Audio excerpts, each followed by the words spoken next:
CBS presents this program in color. It was that's got to be 82 or 83. I had been at Paramount for 3 years, and we hired Phil. I remember seeing his resume, although I wasn't doing the hiring, but his resume said Philip E.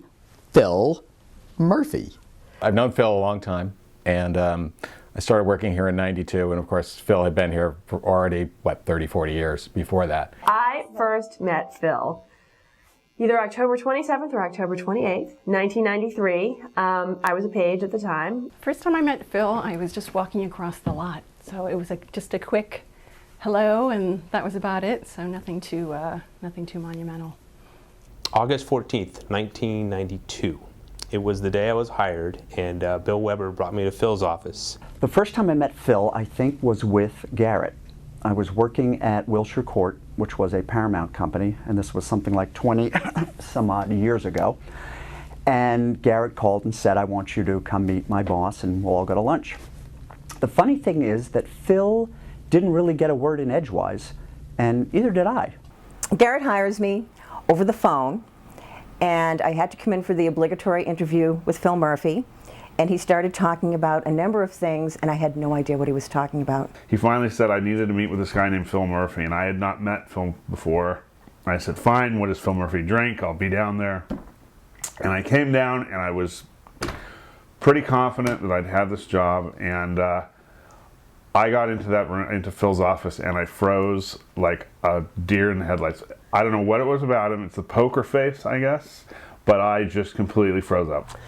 Well, the very first meeting of Phil, it wasn't that memorable. But the next 5 or 8 interviews. 1902, back in New York, he came to seduce me to come to LA when I was in Viacom. And unfortunately, he wooed me, and I said yes.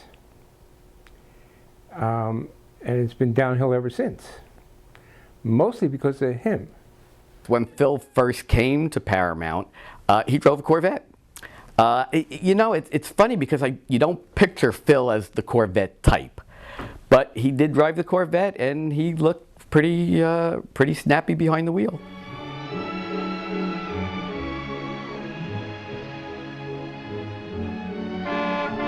The one thing I got to say about Phil Murphy is that he loves movies. And I know they say, well, of course he loves movies because he's in our business, and that's not true. Not everybody in our business even likes movies, but Phil just loves movies. Every time I see an episode of Cheers, or I get the latest release of Godfather on Blu-ray, the quality, it's I think a big part of why it looks so good is because of him. Phil was a great boss. I mean, the great thing about Phil, and I definitely understand and appreciate this much more as I now have people who report to me, how much he shields people from the mayhem that goes on outside of their jobs, leaving them free to focus and concentrate on actually getting the work done. What he did most importantly, he left me alone. He didn't bother me. No, Phil has a great management style in that he doesn't micromanage, and that's real important to me. And that's, I think, one of his best management qualities, because he trusts the people that he hires to do the job. He never calls me. That is probably the best support. I never get an email. It's wonderful. But one thing Phil has always said is, if I hire you, I assume you know what you're doing. And unless you have a problem, you're not going to hear a lot from me. So I don't know of another boss I've had in this business that has been like that. He is not a micromanager. You know, he's been wonderful. It would usually end up with something was going on, and then it would just, I'd explode, and I'd go into Phil's office and throw a tantrum. And he would just sit there and look at me. And he'd let me throw my tantrum, then I'd sit down, and we'd figure it out. So I tried to not bug him too much, but when I did, I laid it on thick, and we sorted it out, and he figured it out. You need more people? Okay, let's figure out a way. Sometimes you would ask Phil a question, though, and you weren't actually sure of the answer he gave you. He had a very good way of giving you an answer that kind of was the answer, but wasn't really the answer to the question. Sometimes we used to refer to it as Phil's magic trick, that watch what's in this hand, but this is what's in this hand. We were in the business of computer support, and at least from my perspective, Phil was sort of in the business of supporting us. Right? He was our champion. He was our advocate. He always made sure we got just what we needed.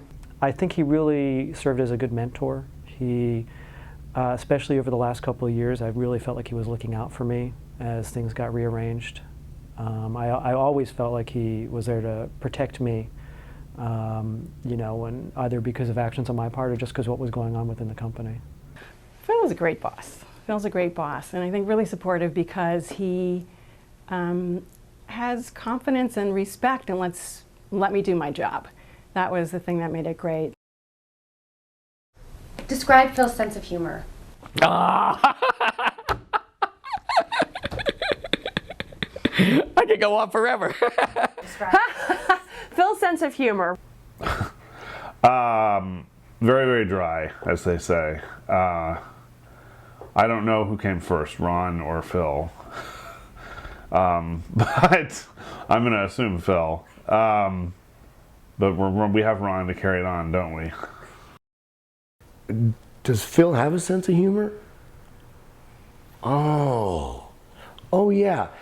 Well, dry wouldn't be quite right. Eccentric. Describe for me Phil's sense of humor. Well, dry. Very dry. Extremely dry. I'll buy a cup if you buy a box of my delicious Girl Scout cookies. Do we have a deal? Are they made from real Girl Scouts? And I still actually remember a couple of his jokes. One is, a sandwich walks into a bar and says, "Do you serve food?" And that was the joke. One of my favorite stories was when we were traveling, and we were in Japan. And of course, the Japanese were not aware of Phil's sense of humor. So we went out to dinner, and at the end of the dinner, the dessert cart came around, and Phil said, "It all looks so good, I'll have one of everything." Well, 3 or 4 waiters looked at each other, and sure enough, 4 minutes later, we had 18 desserts being brought to our table, and Phil's going, "No, no, no, no, no. I didn't mean that." Well, the thing is, you know, Phil's like, when he tries to be funny, I don't find him that amusing, but when he's not trying, I think he's hysterical. And actually, Phil pointed out that my first day at work was a paid union holiday. One thing that Phil probably doesn't know is I've been entertained by some emails that he's sent over the years. I've noticed that whenever he sends an email with a person's name in the subject line, it either means that person was promoted or they're dead. So every time I get one of these emails, I would try to guess whether the person was promoted or dead. Well, Phil has a love for pun, which everybody knows. And that was something actually I shared with him, and probably I'm sure a lot of other people. What he loves most about his puns is his own laughter after he tells a couple. He makes me laugh like literally every day, and he just, some of the things that he comes up with, it's just, sometimes it's like over the head, and it takes a while for me to get the pun, but I'm really getting better at it. As I had my department head meetings with him, we would all sit around a room, and everybody would come in with whatever it was they felt they needed to report on. But we all knew what Phil was going to talk about. Phil was going to talk about Pathfire. And there was no other way about it. It was going to be somewhat the same derivative of the story. Either we're close to getting Pathfire on, had a technical glitch with Pathfire. Pathfire is costing more than we thought. Pathfire had a failure. Pathfire might work this week. Pathfire failed last week. It was a Pathfire derivative, and it just kind of became a humorous note for all of us. But Phil's the kind of guy, you love him no matter what. Phil's contribution to the Paramount lot has been this archive building and the practices that go on. I'm sitting in his legacy, actually. I'm sitting in the archive building that, you know, got built under his watch.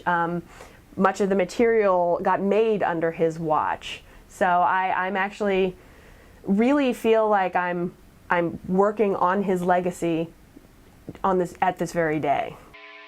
For me, Phil was always an inventor, so he was the person who would come up with new ways to do things, and Phil always had 2 or 3 inventive projects in the hopper, and I think he got them all to completion. He never came up with an idea that he didn't figure out some way to get to work. The obvious answer is the archive, and all the work that he put into that, and the sort of miracle of it being created, and all the support that he got from Bob and Sheehan, and the excitement that he generated, and his passion about it, managed to transcend. You can't think of Phil Murphy and not say Rollo. You'd have to point to the archive. I wasn't here before the archive went in, but I hear about index cards and boxes in backstage corners and people trying to figure out what they had and where it was. Opus was books.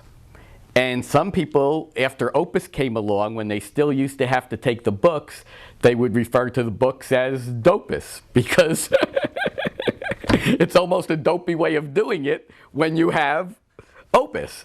I'd like to think that the level of communication and the support systems for that he put in place for our departments will remain in some way. Phil has always made it a rule that we start tracking inventory in facilities, you know, as soon as they're made. We've put Opus in vendor facilities so that they can start tracking our inventory as soon as it's created. The idea that millions of pieces of material, whether it's film or tape, are inventoried in this one system, and you can manage it, and you can record where everything is moving. It's tremendous. And when you're dealing internationally, it shuts down it closes the gap between the time difference, because it's done in a computer. You know, you move materials through a computer, and someone, when they come in, there's a printout on the other end that tells them exactly what to do. Opus was a much more thorough system in the sense of history, being able to find out what something was made and how often it had been used. That was a phenomenal thing to me. Yay or nay on the book meetings? Kind of nay. Oh, it did bring everybody together. I don't know, only when Bruce and Phil were there. We always bantered back and forth, and it was just a lot of fun. Phil used to always say, if you go to the book meeting and you learn one thing from it, then it was worth it. And there were probably a lot more times that we learned more than one thing. The book meetings were a great way for us to get together as a department, as a whole, and bond under Phil's humor and see each other and mock Bruce Hoffman. And I actually miss them. If you got more than 5 minutes in without him doing some pun, then you thought, oh, this is going to be a slow meeting. There was a purpose for them, and if we found out one thing that somebody didn't know about, then it was worthwhile. I actually got things out of the book meeting that normally I wouldn't get. Book meetings, it was nice to see everyone. It would have been nicer to see them in the afternoon, but... Uncle Leland's hair turned white. Really? White as a sheet. Describe Phil's hair. Well, when it was orange or now? Oh no, that's so mean. His hair? You mean like the genesis of Phil's hair? In truth, I'm trying to remember the color of his hair when I first met him, and truly I am drawing a blank. Well, it did go through a number of incarnations. Moses, your hair. Moses, your hair. I've watched him go through some changes. I like the current look. I think it's working, you know. Took a while to build. And he still has it, which is very impressive. Did he come back from vacation with white hair? Was it Christmas? I don't remember. It just one day you just noticed it was changing, and there it was. The white, the silver, I thought that was really hot. I thought he looked like an entirely different person. I called him the silver fox. I called him that to his face. Oh, I probably shouldn't say that, HR, huh? I don't know what people in our business do when they retire. All we do is talk about retiring, and then retiring comes, and I don't know what happens. All those people I know who have retired have completely disappeared. I assume he's going to disappear. I always thought that he was secretly restoring Latadog in his spare time. He was very passionate about the radio broadcast that he was going to do as part of his, sort of like a semi-college reunion. And I would like to see, yes, Phil take his show on the road or take his show to the internet with regards to, the jokes. I think he should run for public office out in Palm Springs. Don't you think he'd make a good mayor? Probably take a cruise somewhere. I'm the king of the world! I don't think he can get out of here fast enough. Oh, I think he should go down to that beautiful home in Palm Springs and chill for the rest of his life. He's done his part. I believe that he'll have quite a lot of fun being the director of theater lighting out in Palm Desert or Palm Springs or Rancho, whatever Palm Desert Springs there are. He's probably gonna rewire his house with some computer robot thing to I don't know what exactly, but something along that line. Kind of like the Jetsons home, that's what I'm picturing. Roper and Ebert. Phil could pull that off. He certainly watches every movie there is. And, take that skill set, that great voice, Phil could pull it off. I don't think Phil is able to just retire and not do anything. He'll probably try to play comedy clubs and do stand-up, an open mic night. Because he, like I said before, he thinks he has a sense of humor and he thinks he's funny. Congratulations, Phil! Bye, Phil, from all of us at Bonded. Thanks for your support for all the years. Good luck, best wishes, and happy retirement. Just remember, Phil, when you're retired, you don't get any more days off. Good luck, Phil. Happy retirement from the guys at Bonded. Congratulations, Phil. Phil, congratulations. Goodbye. We will miss you very much. See you in Palm Springs. Enjoy. Congratulations, Phil. It was a pleasure working for you. God bless. Thanks, Phil. Best of luck on your retirement. Have fun. Sorry I couldn't be there, Phil Murphy. I hope you have a great retirement and thank you so much. Bye, Phil. I hope that he feels some measure of pride over what he has built here at Paramount, because it's something that will really endure well beyond us all, let's just say.